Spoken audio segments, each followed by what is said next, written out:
অহাৰি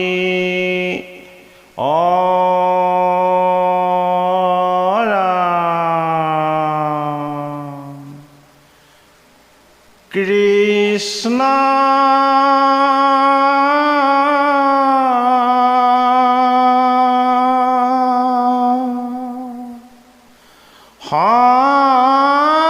শংকৰ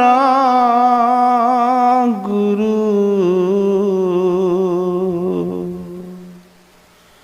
হৰি নাম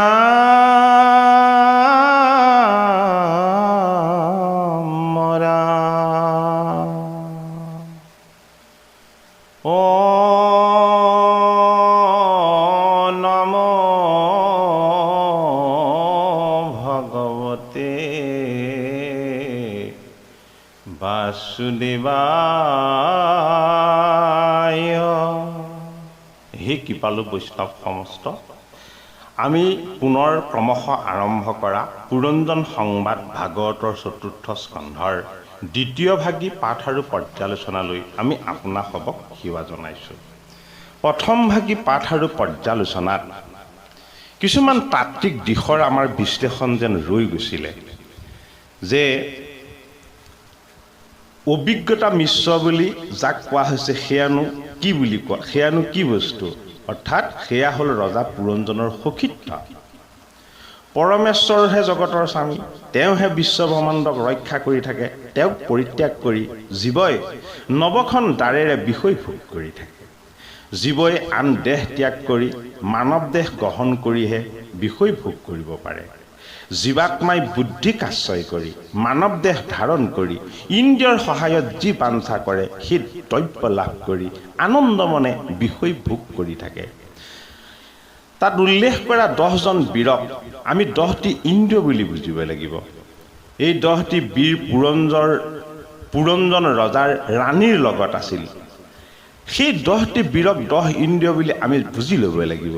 সেই 10টি বীৰক 10 ইন্দ্ৰিয় বুলি জানি লোৱাৰ পাছত ৰাণী স্বৰূপ যিসকল সখী আছিলে সেই সখীবিলাকক আমি ইন্দ্ৰিয়ৰ বৃত্তীয় বুলি ভাবি ল'ব লাগিব। পুৰঞ্জন ৰজাৰ নগৰৰ পঞ্চমুখ থকা সেই সৰ্পক আমি নাকৰ প্ৰাণবায়ু বুলি ভাবিব লাগিব। বৃহদ্দল বুলি যাক উল্লেখ কৰা হ'ল তাক আমি মন ৰূপ বুলি বুজিব লাগিব। মনে জ্ঞানেন্দ্ৰিয় আৰু কৰ্মেন্দ্ৰিয় দুয়োকো বিষয়ৰ বাসনলৈ আকৰ্ষিত কৰাই থাকে। ৰূপ ৰস গন্ধ স্পৰ্শ আৰু শব্দ এইবোৰক পঞ্চপৃষ্ঠ বন বুলি ভাবিব লাগিব। সেইবোৰত বৰাহ মহিষ উট ভালুক হাতী ঘোঁৰা আদি থাকে। স্বৰ্গ সুখ কামনা কৰি সকাম কৰ্ম কৰি জীৱই বিষয়ক বাঞ্ছা কৰে। সেইবাবেই বৰাহ মহিষ উট আদি সেইবিলাককে আমি সকাম কৰ্ম বুলি ধৰি ল'ব লাগিব। নগৰৰ বাহিৰত থকা পঞ্চপস্থ বন বুলি যাক কোৱা হৈছে সেই পঞ্চপস্থ বন হ'ল আমাৰ পঞ্চতন মাত্ৰ। বনত যেনেকৈ মইনা শালিকা ভাটৌ ময়ূৰ কোকিল আদি নানা জাতৰ পক্ষী থাকে, সেই পক্ষীৰ মাত শুনি পথিক যিদৰে ৰৈ যায় আৰু সেইবোৰ পক্ষীৰ মাত শুনি পথিকৰ যিদৰে মন মোহিত হয়, তেনেদৰে নিজৰ ভাৰ্যা আৰু পুত্ৰ কন্যাৰ কথাক অমৃত যেন ভাবি আনন্দ মনে শুনি থাকে পুৰঞ্জন ৰূপী জীৱই। গতিকে মানুহৰ ভাৰ্যা আৰু পুত্ৰ কন্যাবোৰক বননিৰ চৰাইৰ দৰে বুলি আমি ভাবি ল'ব লাগিব। পুৰঞ্জন ৰজাৰ নগৰৰ ধ্বজ পতাকাৰ নানা গুণ যে বৰ্ণনা কৰিছিল সেইবোৰ মানুহৰ জ্যোতি বুলি আমি অনুভৱ কৰিব লাগিব। পুৰঞ্জন ৰজাৰ নগৰৰ ভিতৰত নানা বাদ্য গীত ৰাগ আদিক মানুহৰ মুখৰ বচন বুলি আমি ধৰি ল'ব লাগিব। হৃদয়ক অন্তঃপুৰ বুলি কৈছিলে, মনক বিহুচি নাম দিছিলে। সেইবোৰ সংগ লাভ কৰি জীৱই সুখ দুখ ভোগ কৰি থাকে আৰু বিষয় বাসনাৰ প্ৰতি আসক্ত হয়। সেইবাবেই প্ৰাচীন বহি ৰজাক দেৱঋষি নাৰদে ভগৱন্তৰ পৰম আত্মতত্বৰ নিজৰ পৰিচয়কেই এই পুৰঞ্জন উপাখ্যানৰ যোগেদি যেন আগবঢ়াইছে। পুৰঞ্জনৰ আত্মবিস্মৃতি। হে পুৰঞ্জনে পাছে নগৰৰ কাছে দেখিলন্ত এক নাৰী, ৰূপে বিতু পনিতলৈ কামোহিনী কমনে বৰ নাইতে পাৰি। দশ গোটা বীৰ আগে পাছে চলে দেখিবা ক মনোহৰ সহসে সহসে পদাতি অজস্ৰে চলে সংগে ঐক্য কৰ হে এক গোটা বীৰ পাঁচ গোটা শিৰ এ সৰ্পণ সদৃশ কায় এ সেহি নগৰৰ মুখ্য দ্বাৰপাল অনগৰ ৰাখে সদায় এ স্বামী বিচাৰিয়া ফুৰে স্থানে স্থানে আপোনাৰ ৰূপ এ যাৰ ৰূপ দেখি থাকয় নিৰেখি হে মুনিগণো চুপ পুৰঞ্জন নগৰত থকা ঈশ্বৰ তত্বৰ নিব্ৰাস মায়াৰ এক দিব্য ৰচনা। এই মায়াময় আমাৰ দেহ তত্বৰ মাজত পৰম পুৰুষৰ আত্মতত্ত্ব লুকাই থাকে। এই আত্মতত্ত্বক ঢাকি ৰাখে আমাৰ বিষয় বন্ধন। এই বিষয় বন্ধন জগতৰ ঈশ্বৰৰে ৰচনা। যিহেতু ভগৱন্ত প্ৰভুৱে মহত্ব নামৰ দিব্য তত্ত্বৰ পৰা ৰচনা কৰিলে ৰাজসিক তামসিক আৰু সাত্বিক তিনি অহংকাৰ। ভগৱন্ত প্ৰভুৰ মায়াৰ যি ভ্ৰান্তি, এই মায়াৰ ভ্ৰান্তিৰ পৰা তেওঁৰ আত্মতত্ত্বৰ অধিকাৰী হোৱা ভকতসকলক ভগৱন্তই কৃপা কৰি মুক্ত কৰিব বিচাৰিছে।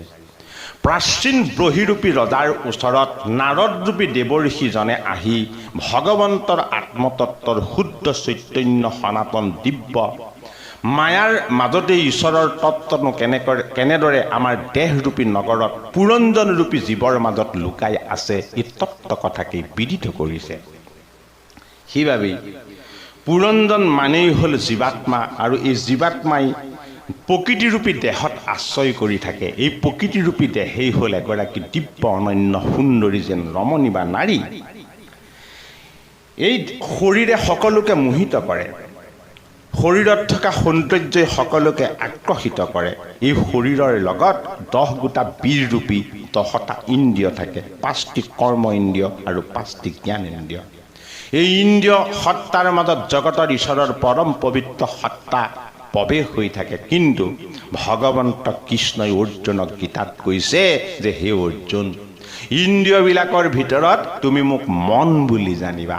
মনৰ শুদ্ধতা, মনৰ পবিত্ৰতা, মনৰ স্বচ্ছতা আৰু মনৰ স্থিৰতা যেতিয়ালৈকে আমি নিজক নাজানিম, যেতিয়ালৈকে আমি নিজক অনুভৱ কৰিব নোৱাৰিম, যেতিয়ালৈকে আমাৰ নিজৰ মাজত দেহ তত্ত্বৰ আত্মতত্ত্ব এই বস্তুবিলাকৰ আমি শুদ্ধ সত্য জ্ঞান লাভ কৰিব নোৱাৰিম, তেতিয়ালৈকে আমাৰ মন অস্থিৰ হৈ থাকিব।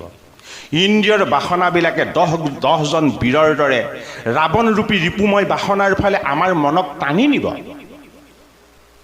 মনে যেতিয়া পাপৰ আশ্ৰয় লৈ একো চিন্তা নকৰাকৈ যেতিয়া পাপ কাৰ্য সংঘটিত কৰিব, এই পাপেইটো কুম্ভকৰ্ণৰ ৰূপ লৈ আমাক অজ্ঞান আৰু অবিদ্যাত অচেতন কৰি ৰাখিব। সেইবাবেই ভাগৱতৰ 4ৰ্থ স্কন্ধত পৃথুস্বৰূপ পৰমেশ্বৰৰ পৰমাৰ্থিক তত্ত্বৰ গভীৰ ৰহস্য ভক্তিৰ তত্ত্ব আগবঢ়োৱাৰ পাছত 4ৰ্থ স্কন্ধই আমাক জানিবলৈ দিছে প্ৰাচীন বহিৰূপী পৰম পুৰুষৰ পুৰাতন তত্ত্বৰ পৰা প্ৰকাশিত হৈ অহা পুৰুষ আৰু প্ৰকৃতিৰ দিব্য তত্ত্ব। এই দিব্য তত্ত্বকেই যেন ব্যক্ত কৰিছে পুৰঞ্জনৰূপী জীৱ আৰু সেই নগৰৰ নাৰীৰূপী প্ৰকৃতিৰ দিব্য আশ্ৰয়ৰ যোগেদি। ভগৱন্তৰ স্বৰূপক ইমান গভীৰভাৱে ভাগৱত শাস্ত্ৰই আমাক প্ৰতিপাদন কৰিছে যে আমি দেহ প্ৰকৃতি পুৰুষ এই সমস্তখিনিক পুৰঞ্জন ৰূপী জীৱাত্মাৰ যোগেদি পৰমাত্মাৰ পৰম পবিত্ৰ শুদ্ধ সত্য তত্ত্বৰ মাজত আমি সাক্ষাৎ কৰিব পাৰিম। হে স্বামী বিচাৰিয়া ফুৰে স্থানে স্থানে আপোনাৰ অনুৰূপ যাৰ ৰূপ দেখি থাকয়নি ৰেখি মুনিগণো হোয়া চুপ। মনৰ বৃত্তিবিলাকে সদায় কি কৰে? স্বামীক বিচাৰি ফুৰে। স্বামী মানে কি? স্বামী মানে গৰাকী। মনৰ বৃত্তি মানে কি? মনৰ বৃত্তি হ'ল তিনিটা ক্ষেত্ৰলৈ ধাৱমান হোৱা তিনিটা ব্যৱস্থা: ৰাজসিক, তামসিক আৰু সাত্বিক। যদিহে ভোগ বিলাসৰ ফালে মন ধাবিত হয় তেতিয়াহ'লে ৰজগুণী। যদিহে মনে ক্ৰোধ অহংকাৰ জেদ এই ভাৱলৈ মনক ধাবিত কৰি সদায় গতিশীল হয় তেতিয়াহ'লে তমগুণী। যদিহে ভগৱন্তৰ পবিত্ৰ ভক্তিৰ ভাৱনাৰে মনক সংযত কৰি মনৰ ওপৰত অংকুশ লগাই ঋষিময় সাধনা আৰু মুনিময় ব্ৰহ্মচৰ্য পালনৰ যোগেদি জীৱনক যদি ঈশ্বৰমুখী কৰিব পৰা যায়, এই শুদ্ধ সাত্বিক জীৱন যেন মুনিসকলৰ মনন সংস্কাৰৰ দিব্য স্বৰূপ। এই মুনিস্বৰূপ মনন সংস্কাৰেও যেন কেতিয়াবা সংস্কাৰক আঁতৰি কৰি মায়াৰ বিষয় বন্ধনৰ পাছত ধাবিত হ'ব খোজে। কিহৰ কাৰণে? প্ৰকৃতিৰূপী মায়াৰ তত্ত্বত, দেহ তত্ত্বত ৰমণ হৈ থকা দশ ইন্দ্ৰিয়ৰ চঞ্চলতাৰ কাৰণে। প্ৰাচীন বহি ৰজাক নাৰদ স্বৰূপ দেৱঋষিয়ে মনৰ ওপৰত নিয়ন্ত্ৰণ অথবা অংকুশ লগাবৰ কাৰণে মুনিস্বৰূপ সাধনাময় ঈশ্বৰ তত্ত্বক পৰিচয় কৰাই নাৰীৰূপী প্ৰকৃতিৰ মোহত যাতে প্ৰাচীন বহি ৰজা ভুল নাযায়, এই কথা কি যেন ভাগৱতৰ চতুৰ্থ স্কন্ধই আমাক বিকত কৰিছে। এ নাখা তিল ফুল ধৰা তোলা এডখন মোক পান্তি এ নয় মদনৰ ধনু সমখৰা এ ভৱ যোগে ৰে ক্ৰান্তি এ শোভন কপুল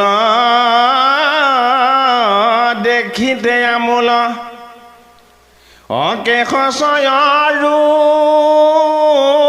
চিকৰ বদন সুঠান দেখি পুন চান্দ অনিৰ্মিলন্ত সৃষ্টি কৰা। সেই নগৰত পঞ্চমুখী নাগ প্ৰতিষ্ঠিত হৈ আছে। কি নগৰত? পুৰঞ্জন নগৰত। এই পুৰঞ্জন নগৰৰ পঞ্চমুখী নাগ হ'ল আমাৰ পঞ্চপ্ৰাণ। এই পঞ্চপ্ৰাণৰ প্ৰৱেশ হয় আমাৰ নাসিকাৰ ৰন্ধ্ৰেৰে। নাসিকাৰ ৰন্ধ্ৰেৰে আমাৰ পৰমাত্মাৰ পৰম পবিত্ৰ সত্য শুদ্ধ বায়ুৰ যোগেদি আমাৰ দেহ সঞ্চালিত হৈ চৈতন্য হৈ থাকে। সেইবাবেই চৈতন্য সত্তাক ঈশ্বৰৰ তত্ত্বক পঞ্চমুখী নাগ বুলি সেই পুৰঞ্জন নগৰৰ সেইজনেই আচল ৰক্ষক বুলি ভাগৱত শাস্ত্ৰই আমাক বিকত কৰিছে।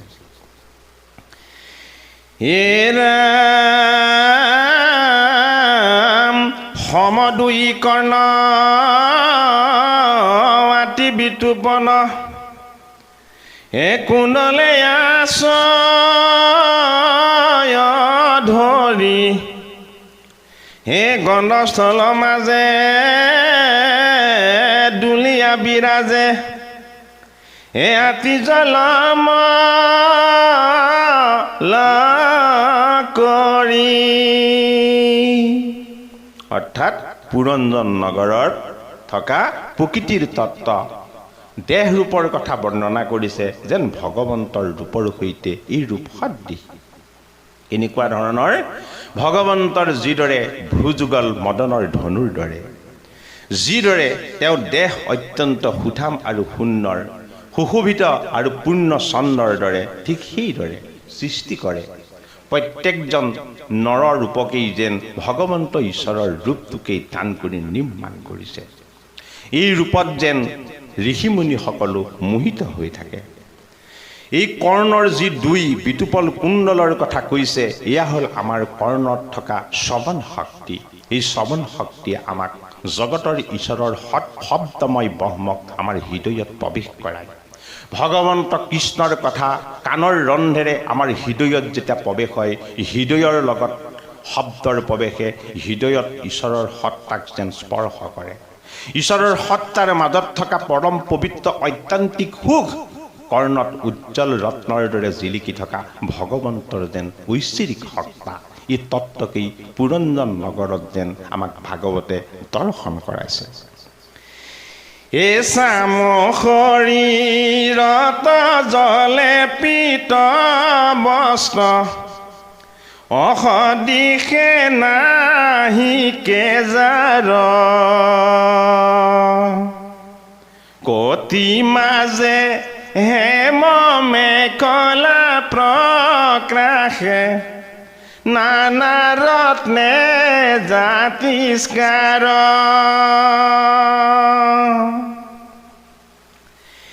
এ দুখানি চৰণে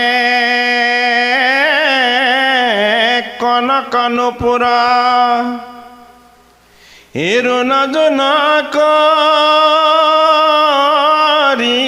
বাজে, ও দেৱ মাধৱক সেৱা কৰিবাক, অজেন লক্ষ্মী দেৱী সাজে,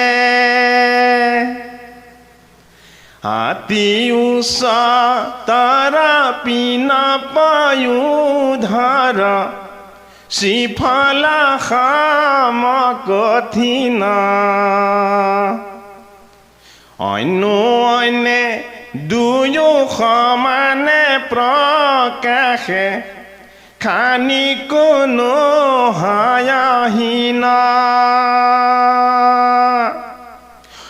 ভগৱন্তই দিয়া এই দেহৰূপী পুৰঞ্জন নগৰ আমাৰ নিজৰ নহয়। ভগৱন্ত সৃষ্টিকৰ্তাৰ ৰূপেৰে ৰচনা কৰিছে প্ৰকৃতিৰ তেওঁ ৰহস্য তত্ত্ব। এই জগত ৰচনা জগতৰ শ্ৰীহৰিৰ মায়া শক্তিৰ যোগেদি। ব্ৰহ্মাণ্ড ৰচনা কৰিছে জগতৰ পৰম পবিত্ৰ পুৰুষ তত্ত্ব, প্ৰকৃতিৰূপী তত্ত্বত প্ৰৱেশ হৈ। এই প্ৰকৃতি হ'ল আমাৰ দেহ। এই দেহেই হ'ল শ্যাম সুন্দৰ, অৰ্থাৎ আমাৰ দেহ যদিও বিনাশীল, দেহৰ মাজত প্ৰৱেশ হৈ থকা শ্যাম সুন্দৰৰ ঐশ্বৰিক সত্তা আত্মাৰ লগত সদায় ৰমণ হৈ থাকে। সেইবাবেই সেই সত্তাৰ উজ্জ্বল জ্যোতি অবিনাশী। শ্যাম মানে চিৰ সুন্দৰ, চিৰ সনাতন, যি সত্য আৰু শুদ্ধ, যি কোনোদিন বিনাশ নহয়। এই অবিনাশী তত্ত্বৰ লগত ঈশ্বৰৰ আত্মতত্ত্বৰ প্ৰৱেশ হৈ ই যেন পীতবস্ত্ৰৰ ৰূপ ধাৰণ কৰি ই সমস্ত বিষয় বাসনা আৰু মোহৰ বন্ধন, এই সমস্তবিলাকৰ পৰা মুক্ত হৈ আমাৰ দেহ ৰূপত প্ৰৱেশ হৈ থাকে। দেহ ৰূপত প্ৰৱেশ হৈ থকা জগতৰ ঈশ্বৰৰ আত্মতত্ত্ব। শ্যাম সুন্দৰ ৰূপী তেওঁ আত্মাৰ সৌন্দৰ্য, পীতবস্ত্ৰ ৰূপী তেওঁৰ এই সৌন্দৰ্য বিষয় বাসনা মোহৰ বন্ধনৰ পৰা সৰ্বদা মুক্ত। আৰু ই কি? আত্মাৰ সৌন্দৰ্যই আমাৰ দেহক সৌন্দৰ্যবদ্ধ কৰে, আমাৰ দেহৰ কান্তি প্ৰকাশ কৰে আত্মাৰ কান্তিৰ যোগেদি। সেইবাবেই যেন জিলমিল কৰি জিলিকি থাকে আমাৰ দেহৰ মাজত আত্মাৰ পবিত্ৰ ঈশ্বৰ সত্তা। পুৰঞ্জন ৰূপী নগৰত দেহৰূপী তত্ত্বৰ মাজত ঈশ্বৰৰ শুদ্ধ সনাতন সত্য সত্তানো কেনেদৰে প্ৰৱেশ হৈ থাকে? নাৰদ স্বৰূপ দৈৱিক সত্তা সম্পন্ন দেৱঋষিজনে প্ৰাচীন বহিৰূপী পুৰাতন তত্ত্বৰ পুৰুষ আৰু প্ৰকৃতিৰ মাজত নিৰ্বাস কৰা সেই তত্ত্বক বিদিত কৰিছে। ভগৱন্ত প্ৰভুৰ পুৰুষ আৰু প্ৰকৃতিৰ একাত্ম বন্ধনৰ পুৰঞ্জনৰূপী নগৰৰ জীৱৰূপী ঈশ্বৰ তত্ত্বৰ মাজত লুকাই থকা ভগৱন্তৰ পবিত্ৰ ঐশ্বৰিক সত্তা। হে ৰাম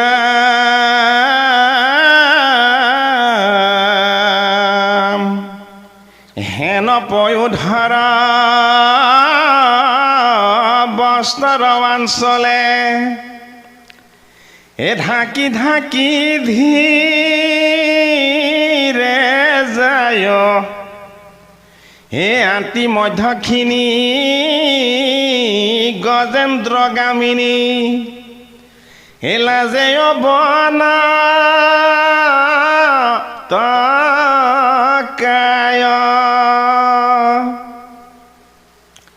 কনক কঙ্কন বাহুত শুভয় কণ্ঠত মুক্তি কহাৰ দুই পৰ্বতৰ মাজত যে হনে দেখি সুৰে চৰিধাৰ লাজে অল্প হাস চলে লাখে লাখ কটাক্ষ নয়নে চাৱে ৰাজা পুৰণ জনাৱা কুলিত মন মদন ৰসৰ ঘাৰে ভগৱন্ত প্ৰভুৰ দেহতত্ত্ব হ'ল লক্ষ্মীৰূপ এই লক্ষ্মীৰূপী দেহতত্ত্বৰ মাজেৰে ভগৱন্ত প্ৰভুৱে প্ৰতিভাত কৰিছে তেওঁৰ এই পুৰুষ তত্ত্বৰ পৰম পবিত্ৰ শুদ্ধ সত্য সনাতন তত্ত্ব প্ৰকৃতিৰ মাজত লক্ষ্মী ৰূপেৰে নিৰ্বাস হৈ থকা ঈশ্বৰ তত্ত্ব এই সমস্তখিনিয়ে প্ৰকৃতিৰ ৰূপ লৈ জগতৰ পৰম পুৰুষকেই সদায় সেৱা কৰি থাকে সদায় উপাসনা কৰি থাকে এই পুৰঞ্জন স্বৰূপ জীৱক দেহৰূপী প্ৰকৃতিৰ তত্ত্বই দেহৰ সৌন্দৰ্য অলংকাৰ বিষয় ভোগ বাসনা ইত্যাদিবিলাকৰ ফালে ধাৱমান কৰাবৰ কাৰণে শুদ্ধ সাত্বিক ঈশ্বৰ তত্ত্বৰ পদ্মিনীৰূপী নিষ্পৃহ তত্ত্বৰ পৰা গজেন্দ্ৰগামিনীৰূপী কামনা বাসনাৰে যেন মনটোক ধাবিত কৰায় কিভাবে পদে আমাক কৈছে আতি মধ্যখিনি গজেন্দ্ৰগামিনী লাজে অৱনতকায় প্ৰকৃতিৰ তত্ত্বৰ মাজত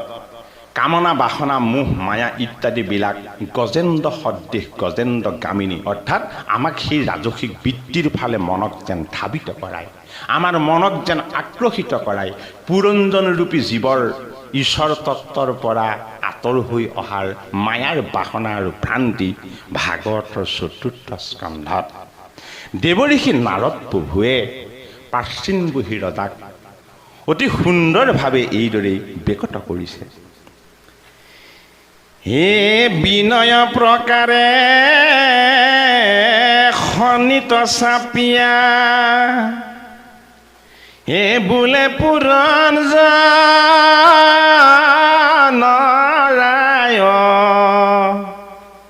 হে কি নাম তোমাৰ কাহাৰ জীয়ৰী হে যাইবা তুমি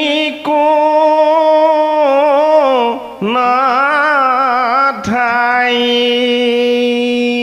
পুৰঞ্জন হ'ল জীৱতত্ত্ব আৰু এই অতি সুশোভিত ৰমণী হ'ল প্ৰকৃতি তত্ত্ব প্ৰকৃতি মানে হ'ল দেহতত্ত্ব দেহতত্ত্ব আৰু জীৱতত্ত্বৰ একাত্ম বন্ধন মনৰ বৃত্তিবিলাকেই হ'ল এই ৰমণীগৰাকী মনৰ বৃত্তিবিলাকে আমাক আকৰ্ষিত কৰে আমাক ৰাজসিক তামসিক আদি ভোগ বাসনাৰ ফালে আমাৰ মনক ধাবিত কৰায় পুৰঞ্জনৰূপী জীৱৰ মোহিত হোৱাৰ গুণ যেন দেহতত্ত্বৰ মাজত সদায় নিৰ্বাস হৈ থাকে তাকে বুজাই অতি সুন্দৰ লক্ষ্মী স্বৰূপা মনৰ বৃত্তিবিলাকক মনৰ প্ৰবৃত্তিবিলাকক পুৰঞ্জনৰূপী জীৱই প্ৰশ্ন কৰিছে হে লক্ষ্মী স্বৰূপা অতি অনন্য সুন্দৰী হে ৰমণী তুমিনো কাৰ কন্যা তুমিনো কোন ঠাইত নিৰ্বাস কৰা জীৱাত্মা আৰু দেহতত্ত্বৰ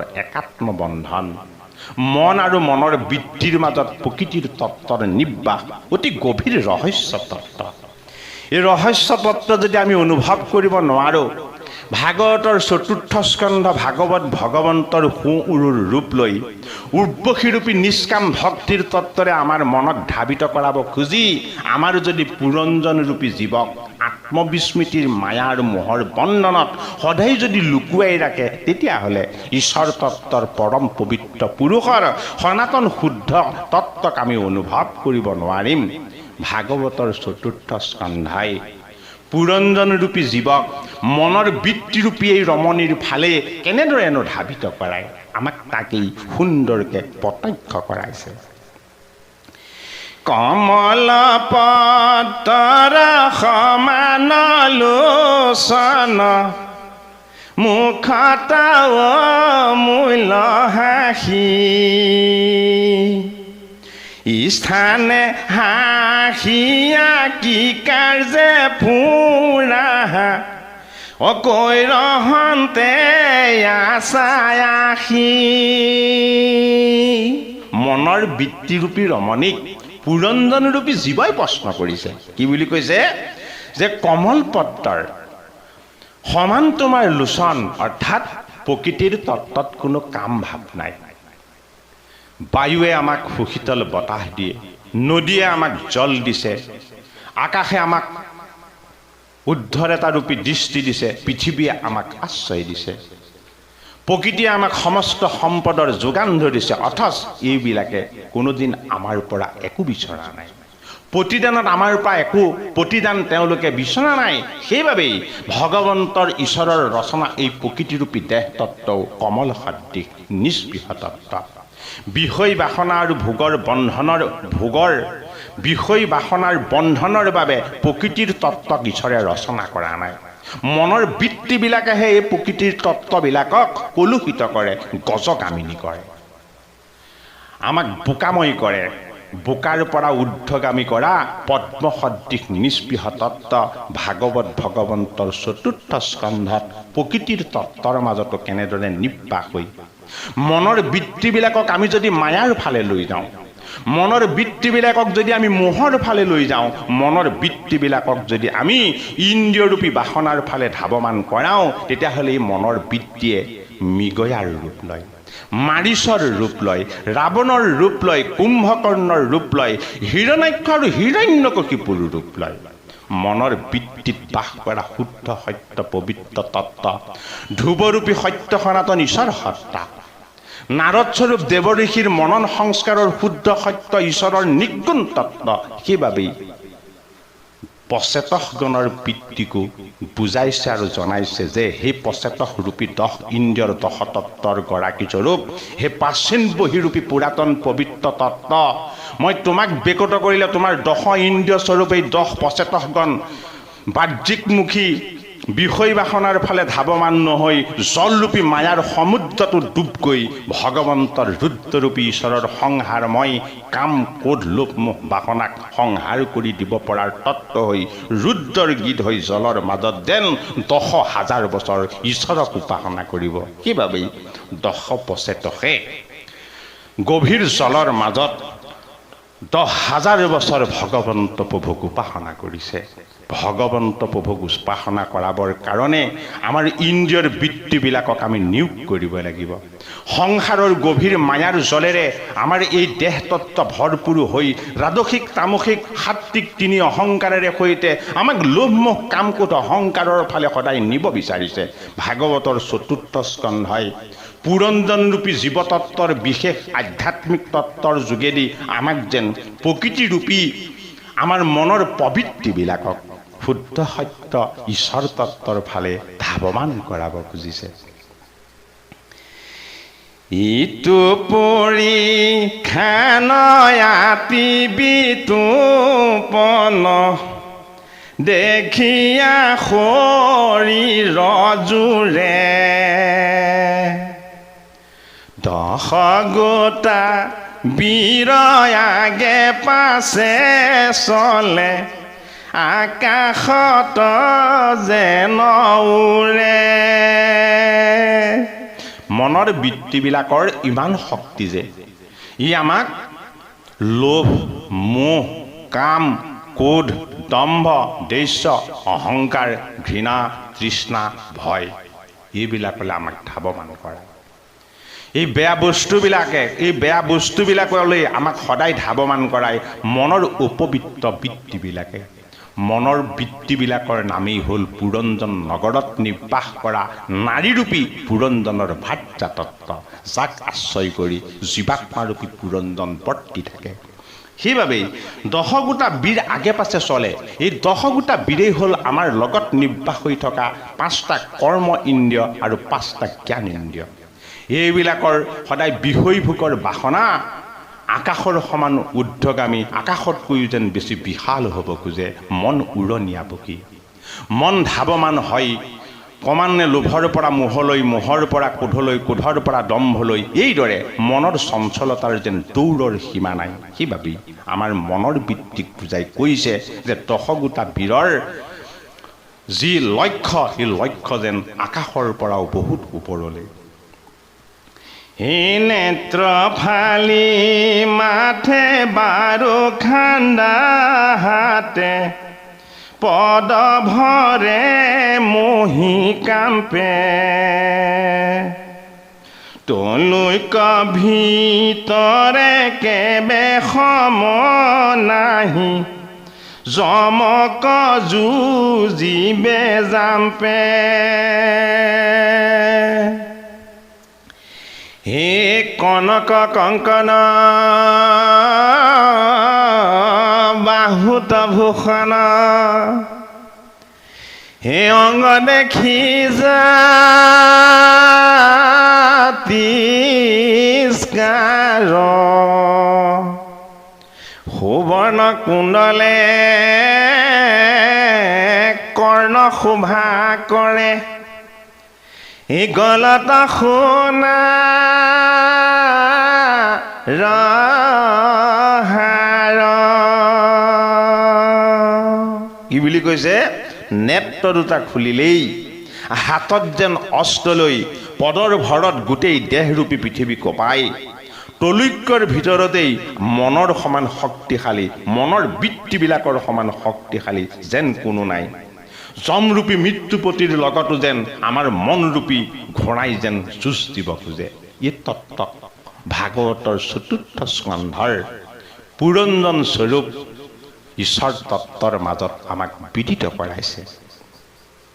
এই কনক কংকন অৰ্থাৎ সোণৰ যেন আমি খাৰু পৰিধান কৰিব খোজে এই মনৰ বৃত্তিবিলাকে। বাহুত সানিব খোজে আভৰণ অৰ্থাৎ ভোগৰ বন্ধন, মোহৰ বন্ধন। অংগবিলাকক জাতিষ্কাৰ কৰিব খোজে অৰ্থাৎ লোভ মোহ কাম ক্ৰোধ আদিৰে আমাৰ মনৰ বৃত্তিবিলাকক সদায় চঞ্চল কৰি ৰাখিব খোজে।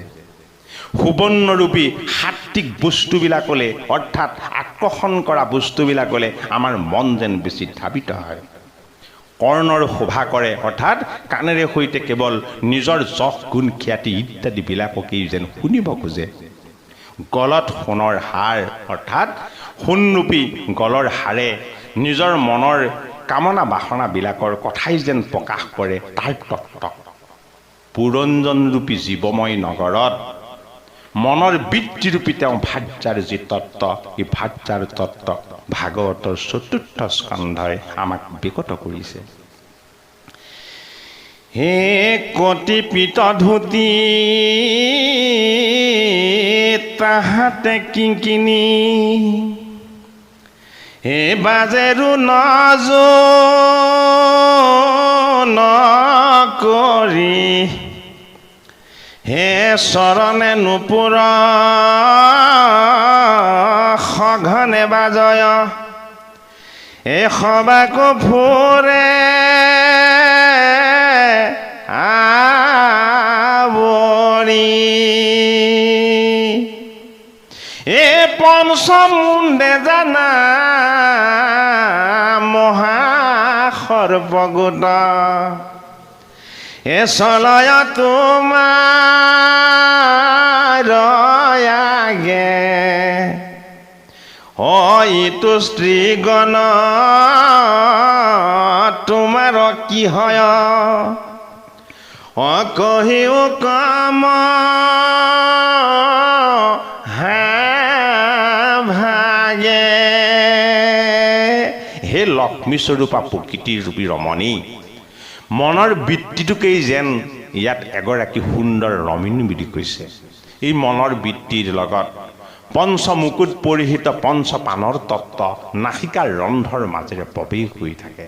সেইবাবেই নাসিকাৰ শুদ্ধ জ্ঞানত মন চঞ্চল হয়, নাসিকাৰ শুদ্ধ জ্ঞানত মন আকুলিত হয়, নাসিকাৰ পবিত্ৰ জ্ঞানত ঈশ্বৰৰ চৰণৰ অৰুণ পবিত্ৰতা আৰু লগতে চন্দন আৰু তুলসীৰ সুগন্ধিও যেন ধাৰণ কৰা হয়। সেইবাবেই মনৰ বৃত্তিৰ পবিত্ৰতাত ভগৱন্ত প্ৰভুৰ শুদ্ধ সাত্বিক চন্দন আৰু তুলসীৰ সুগন্ধ আমাৰ প্ৰৱেশ হয় মনৰ চঞ্চল বৃত্তিবিলাকত মনক উন্মাদনা কৰা, সুগন্ধিবিলাকক চঞ্চলমুখী কৰি মনক টানি নিয়া এই ৰমণৰূপী ঈশ্বৰৰ বাহ্যিকমুখী তত্ত্বকো পঞ্চপ্ৰাণৰূপী পঞ্চমুকুট পৰিহিত পঞ্চনাগৰ তত্ত্বৰে আমাক যেন বাহ্যিকমুখী ইন্দ্ৰিয়ৰ বিষয় বাসনাৰ তত্ত্বকেই যেন প্ৰতিভাত কৰিছে।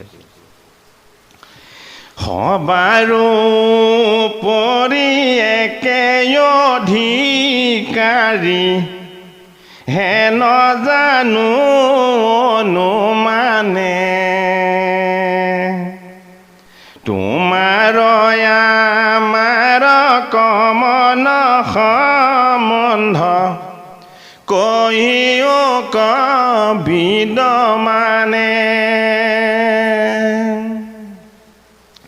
পঞ্চমুণ্ডত পাঁচটি সৰ্পৰ মুকুট পৰিহিত হৈ থকা হে স্ত্ৰীগণৰূপী মোৰ প্ৰকৃতিৰ ৰূপ, সকলোৰে ওপৰত তোমাৰ এই পঞ্চপ্ৰাণৰূপী অধিকাৰী তত্ত্বই তোমাৰ আৰু আমাৰ কিনো সম্বন্ধ বিৰাজমান হৈ আছে, কিনো তত্ত্বক বিদিত কৰিব খুজিছে, এই কথা তুমি মোক বেকত কৰা। অ' কিবা লক্ষ্মী তুমি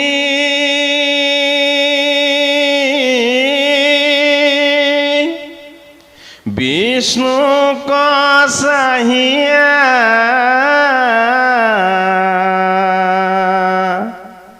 অদূৰ ঘোৰ বনে গমন,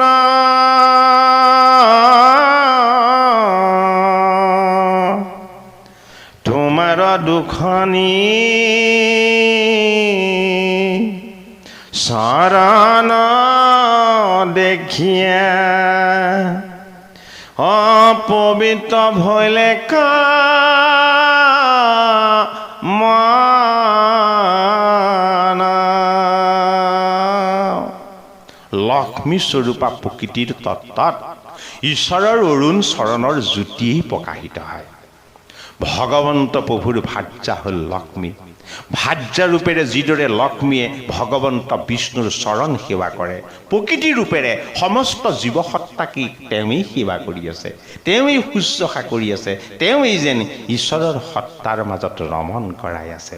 সেইবাবেই পুৰঞ্জন স্বৰূপ জীৱই প্ৰকৃতিৰূপী মনৰ বৃত্তিৰূপী এই নাৰীগৰাকীক জগতৰ ঈশ্বৰৰ লক্ষ্মী স্বৰূপ ভাৰ্যা বুলি, পুৰুষ স্বৰূপ লক্ষ্মী পুৰুষ স্বৰূপ ঈশ্বৰ তত্ত্বক সেৱা কৰা মনৰ বৃত্তি বুলি আমাক যেন ক'ব খুজিছে ভাগৱতৰ ৪ৰ্থ স্কন্ধত। এ কিনো ভাগ্য মোৰ দেখিলো তোমাক, মনত বৰ সন্তোষ, আকস্মিকে যেন কাহাৰো হাতত পৰিলে পদ্মকোষ। হে প্ৰকৃতিৰূপী মনৰ বৃত্তিৰূপী ৰমণী, পুৰুষৰূপী আত্মতত্ত্বই ধাৰণ কৰি ৰখা মনৰ বৃত্তিৰূপী হে পদ্মনী সদৃশ লক্ষ্মীৰ তত্ত্ব মই তোমাক যেন জানিব পাৰি, বুজিব পাৰি মোৰ মহাভাগ্য যেন উদয় হৈছে, মোৰ মনত যেন শান্তি হৈছে, মোৰ যেন মহাভাগ্যৰ উদয় হৈছে। অকস্মাতেই যেন তোমাৰ নিস্পৃহ ভক্তিৰ পবিত্ৰ তত্ত্বত মই জীৱাত্মাৰূপী পুৰঞ্জনক যেন দৰ্শন পাইছোঁ। ভগৱন্তৰ জীৱাত্মাৰূপ আৰু প্ৰকৃতিৰ মনৰ বৃত্তিৰূপ দুই তত্ত্ব অতি গভীৰ। ৰহস্য ভক্তিৰ আত্মতত্ত্বৰ যেন পূৰ্ণ প্ৰকাশ, প্ৰাচীন বহিৰূপী বাহ্যিকমুখী আত্মতত্ত্ব নাৰদৰূপী মনন ভক্তি আৰু শুদ্ধ সংস্কাৰৰ দৈবিক সাধনাময় দেৱঋষিয়ে বিকত কৰি ভগৱন্তৰ শুদ্ধ সনাতন সত্য প্ৰকৃতি আৰু পুৰুষৰ একাত্ম ৰূপক মনৰ বৃত্তিৰূপেৰে পুৰঞ্জনৰূপী জীৱৰূপেৰে আমাক যেন দৰ্শন কৰাইছে। হে কৃপালু বাপ বান্ধৱ আই সমস্ত ভাগৱতৰ চতুৰ্থ স্কন্ধৰ পুৰঞ্জন সংবাদৰূপী ঈশ্বৰ তত্ত্বৰ জীৱাত্মাৰূপ ভগৱন্তৰ এই এক দিব্য স্বৰূপ। দেহ তত্ত্বত থকা নৱখন দ্বাৰেৰে সৈতে প্ৰকৃতিময় আমাৰ এই দেহ তত্ত্বক চৈতন্য কৰি ৰাখিছে ঈশ্বৰৰ আত্মতত্ত্বৰূপী ঈশ্বৰ সত্তাই। ভগৱন্তৰ ৰামকৃষ্ণ স্বৰূপ ঈশ্বৰৰ পৰম পবিত্ৰ শুদ্ধ সত্য সনাতন তত্ত্বই যিদৰে জগতক ধাৰণ কৰি ৰাখিছে, ঠিক সেইদৰে আমাৰ মনৰ মাজত প্ৰৱেশ হৈ মনৰ বৃত্তিবিলাকক আমাক কেতিয়াবা ঈশ্বৰৰ পৰা আঁতৰাই মায়ামুখী কৰে। আৰু নাৰদ স্বৰূপ দেৱৰ্ষিময় গুৰুৰ যদি কৃপাৰ প্ৰসাদ আমাৰ যদি শিৰত বৰ্ষণ হয়, তেতিয়াহ'লে আমাৰ মনক জাগ্ৰত কৰিব, আমাৰ মনক আত্মমুখী কৰিব, আমাৰ মনক বিষয় বাসনাৰ বন্ধনৰ পৰা আঁতৰাই আনি প্ৰকৃতিৰূপী পৰম পবিত্ৰ লক্ষ্মী তত্ত্বৰ মাজত ভগৱন্তৰ চৈতন্য সনাতন সত্তা পুৰুষ তত্ত্বক আমাক বিদিত কৰাব। কিন্তু আমি প্ৰত্যেকেই পুৰঞ্জনৰূপী জীৱাত্মা। এই পুৰঞ্জনৰূপী জীৱাত্মাই বিষয়ভোগৰ বন্ধনেৰে সৈতে পৰমাত্মাৰ পৰা আঁতৰ হৈ দুখ কষ্টৰ যান্ত্ৰণা ভোগ কৰিব লাগে জীৱনত। যমৰ যান্ত্ৰণা ভোগৰ ব্যৱস্থা আমাৰ এই মনৰ বৃত্তিবিলাকৰ যোগেদি সংঘটিত হয়। ভাগৱত ভগৱন্তৰ চতুৰ্থ স্কন্ধ পুৰঞ্জন সংবাদ। জীৱাত্মাৰ লগত পৰমাত্মাৰ যেন সংযোগ, প্ৰাচীন বহিৰূপী বাহ্যিকমুখী প্ৰকৃতিৰ তত্ত্বৰ লগত আত্মামুখী ঈশ্বৰ তত্ত্ব নাৰদ স্বৰূপ দেৱঋষিৰ যেন দিব্য সংযোগ, পুৰুষ আৰু প্ৰকৃতিৰ একাত্ম বন্ধন ঈশ্বৰৰ এই দিব্য ৰূপ হৈ ভাগৱতৰ চতুৰ্থ স্কন্ধ পুৰঞ্জনৰূপী জীৱাত্মাবিলাকক পৰমাত্মাৰ অংশৰ পবিত্ৰ তত্ত্বৰ মাজত ৰমণ হৈ থকা ঈশ্বৰ সত্তাক আমাক যেন বিদিত কৰি ভাগৱত ভগৱন্তৰ চতুৰ্থ স্কন্ধৰ তেওঁ সুৰূপ ধাৰণ কৰা ভক্তিৰ গভীৰ ৰহস্য তত্ত্ব উৰ্বশীময় ঈশ্বৰৰ নিষ্পৃহ তত্ত্ব আমাক যেন দৰ্শন কৰালে। সেই কৃপালু বাপ বান্ধৱ সমস্ত ভাগৱতৰ চতুৰ্থ স্কন্ধ পুৰঞ্জন সংবাদ আমি বুজি নোপোৱা, আমিও নজনা, আমিও মোহমতী একেবাৰে অজ্ঞ। আমি যি পৰ্যালোচনা আগবঢ়াইছোঁ ইয়াতো বহুতখিনি ভুল কুটি দোষাদোষ হৈ যাব পাৰে বা হৈছে চাগে। আপোনাৰ সব সাধু সন্ত মহন্তই আপোনাৰ খবৰ আমাৰ চৰণৰ আশীৰ্বাদ দান কৰি আমাৰ শত সহস্ৰ অপৰাধ মৰিহৰণ কৰি ভগৱন্ত প্ৰভুৰ চৰণত আমি সেৱা জনাই পুৰঞ্জন সংবাদৰ দ্বিতীয়ভাগী পাঠ আৰু পৰ্যালোচনাৰ ইমানতেই সামৰণিৰ সেৱা ধৰিছোঁ। হৰি ৰাম, জয় গুৰু শংকৰ কৃষ্ণ মা।